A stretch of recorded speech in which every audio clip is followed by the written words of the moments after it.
Kak. Assalamualaikum warahmatullahi wabarakatuh. Selamat siang. Kami dari kelompok kelas analisis informasi geospasial kelas C. Kali ini kami akan melakukan presentasi mengenai laporan tugas besar kami terkait zonasi potensi lembaga bimbingan belajar dengan mengangkat studi kasus Kota Makassar. Saya izin memperkenalkan diri, saya Hari Telino dan rekan saya. Saya Gusi Raka Laksono dengan NRP akhir 018. Saya Yuda Kristiano dengan NRP 112.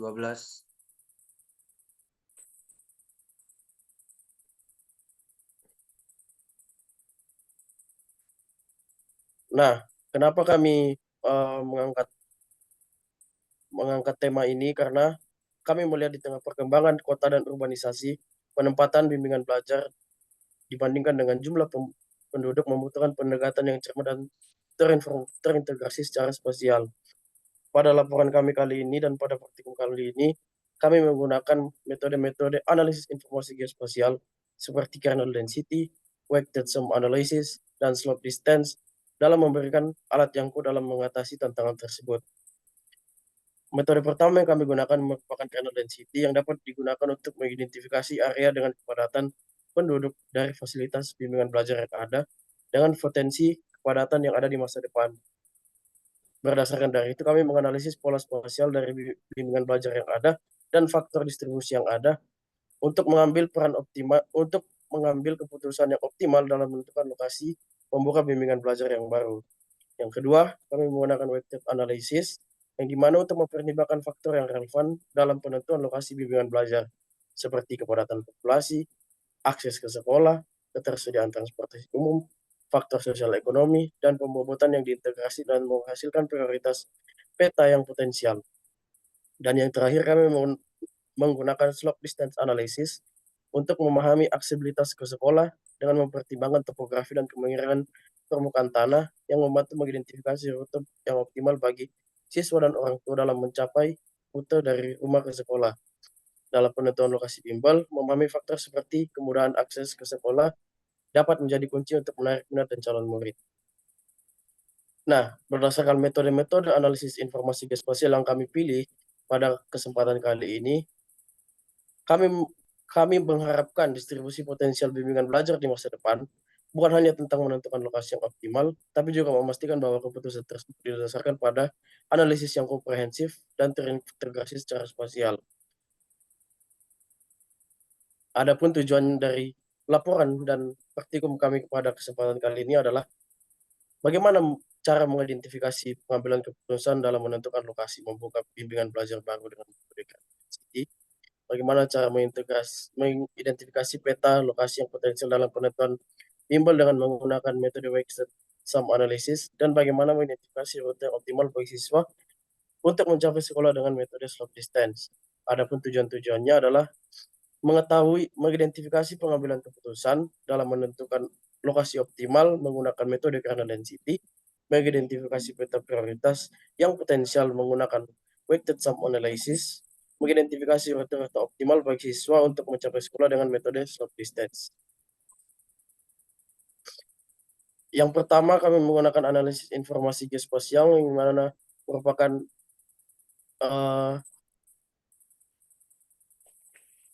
yang dimana kami mengkaji data terkait yang ada di permukaan bumi terkait ketinggian atribut yang mengintegrasikan hardware, software, data, metode, dan manusia, dan menganalisis data geospasial.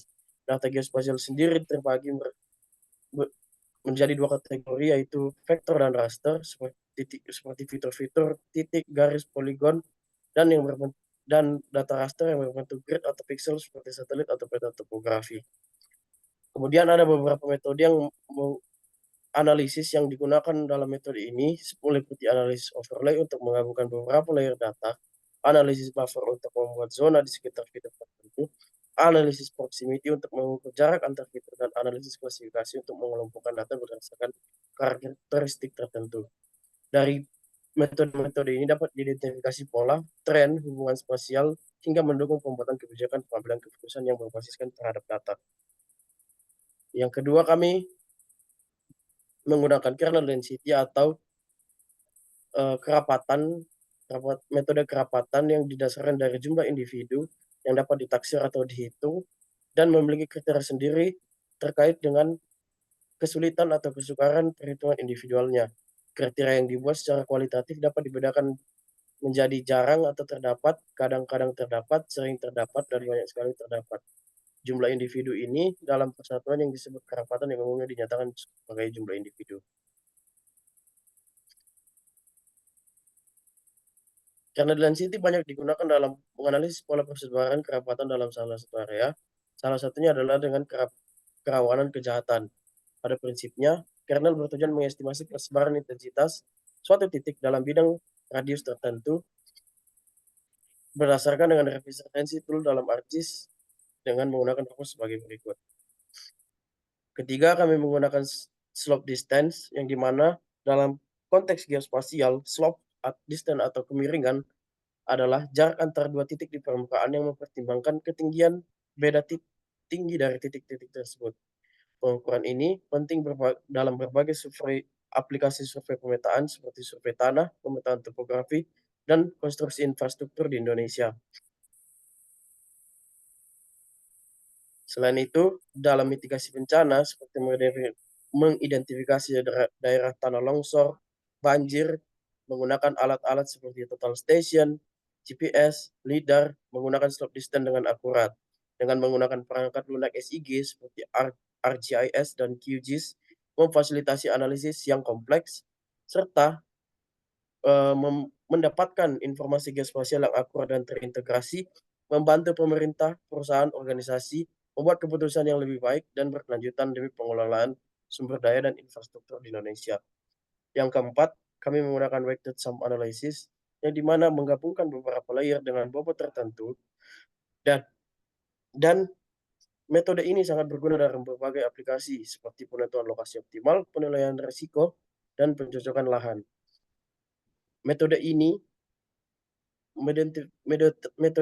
memiliki fungsi untuk mengidentifikasi layer data relevan, penentuan bobot, memastikan skala serupa, mengalihkan nilai pada setiap layer dengan bobot yang ditentukan, dan membuat visualisasi dan interpretasi data dalam bentuk peta yang menunjukkan total bobot dari setiap lokasi. Contohnya adalah menentukan lokasi pembangunan rumah sakit, faktor dari jarak jalan utama, padatan penduduk, dan akses ke layanan kesehatan. Selain itu, perangkat lunak SIG seperti ArcGIS dan QGIS memfasilitasi pelaksanaan weighted sum analysis dan memungkinkannya untuk mengintegrasikan berbagai data, pengaturan bobot, kalkulasi sumber bobot dengan mudah, dan menghasilkan peta informatif untuk mendukung pengambilan keputusan yang lebih baik dan berbasiskan terhadap data. Kemudian untuk metodologi yang kami gunakan, yang pertama itu area studi kasus yang kami gunakan terletak pada Kota Makassar di bagian selatan Pulau Sulawesi yang dahulu disebut Ujung Pandang. Terletak di antara 119 derajat 24 menit 17,38 detik bujur timur dan 5 derajat 8,6 menit 19 detik lintang selatan yang berbatasan langsung sebelah utara dengan Kabupaten Maros dan Kabupaten Pangkajene dan Kepulauan Kecamatan Liukang Tupabiring sebelah timur Kabupaten Maros atau Kecamatan Moncoloe dan Kabupaten Goa di Kecamatan Patalasang. Sebelah selatannya Kabupaten Goa di Kecamatan Somba Upu dan Barombong dan Kabupaten Takalar di Kecamatan Galesong Utara serta sebelah barat dengan Selat Makassar. Untuk waktu dan pelaksanaan yang kami gunakan pada Senin 10 Juni 2024 di kos masing-masing. Alat dan bahan yang kami gunakan itu ada laptop, Google Dokumen, ArcGIS, data kepada penduduk dari Walpap, data SHP, data Demnas, dan data tutupan lahan. Untuk diagram alirnya seperti ini, kami mulai dengan memasukkan data-data dari Walpap, dari Demnas, dan dari SHP, kemudian kami olah di ArcGIS, sehingga menghasilkan pengolahan dengan 3 metode. Yang pertama slope distance, yang kedua kernel density, yang ketiga pengolahan weighted sum analysis yang akan kami wake overlay, kemudian kami susun laporan dan selesai. Berikut merupakan hasil-hasil metode yang kami gunakan, slope analysis, Euclidean distance, New Service Area Euclidean Direction.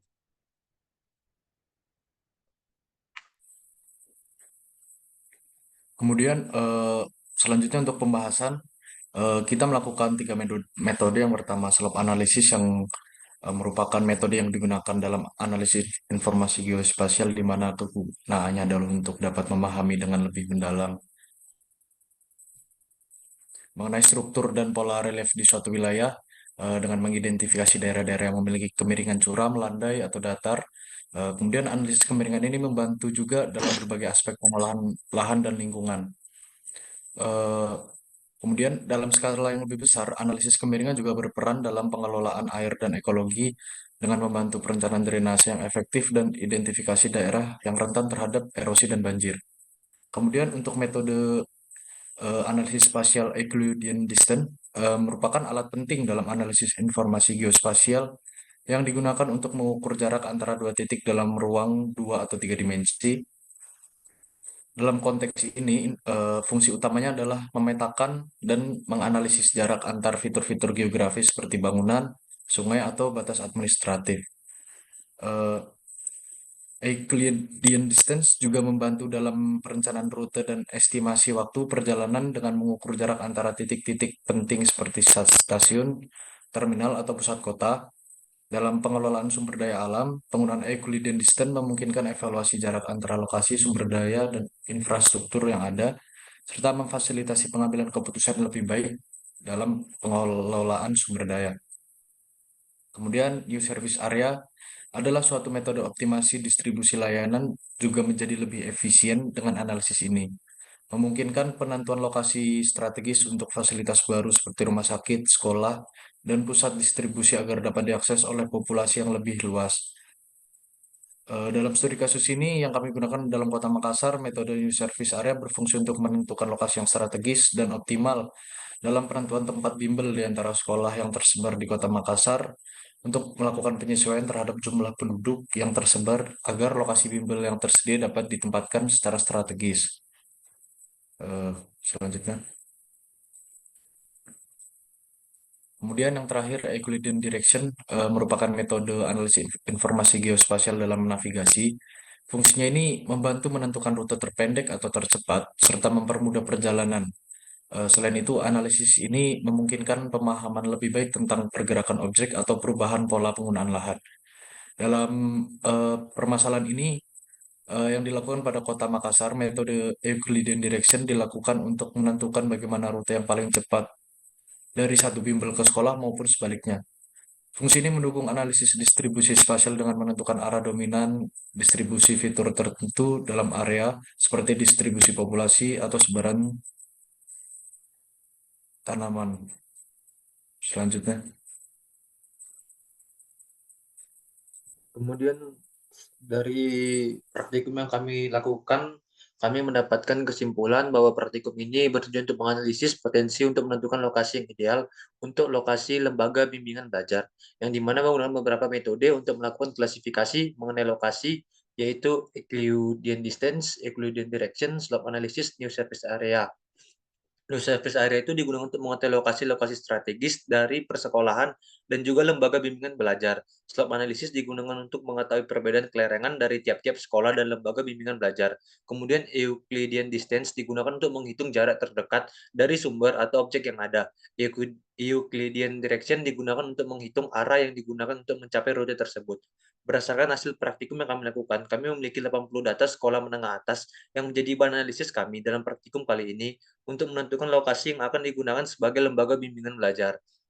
Dari data-data tersebut, kami memperoleh 14 jumlah potensi lokasi lembaga bimbingan belajar baru yang dapat dibuat berdasarkan klasifikasi lokasi, rute terdekat, dan arah yang terdekat dari lokasi persekolahan. Setelah itu diperoleh lokasi yang menjadi ideal dan diklasifikasi berdasarkan pembobot yang didasarkan menjadi jarak, area, kemiringan, dan arah. Setelah melakukan praktikum ini, akhirnya lokasi yang ditentukan berdasarkan 4 faktor tersebut dapat dikategorikan menjadi berpotensi, normal, kurang berpotensi, dan tidak berpotensi. Saran yang kami dapat berikan berdasarkan hasil praktikum kali ini, yaitu yang pertama, analisis penentuan lokasi yang terdiri dari 4 faktor masih cukup kurang untuk menentukan potensi lokasi suatu lembaga belajar yang kebanyakan terikat dengan lembaga pendidikan. Yang kedua, penentuan klasifikasi lokasi dalam praktikum kali ini masih kurang dalam menghimpun data yang dapat mendukung dalam melakukan potensi penentuan lokasi lembaga bimbingan belajar. Yang ketiga, penentuan kategori dan penentuan potensi lokasi dalam praktikum ini masih dalam tahap percobaan yang hanya terikat pada 4 faktor dan seharusnya dapat terikat dengan lebih banyak faktor lain agar dapat melakukan penentuan lokasi potensi yang baik dan sesuai dengan kebutuhan masyarakat di sekitar.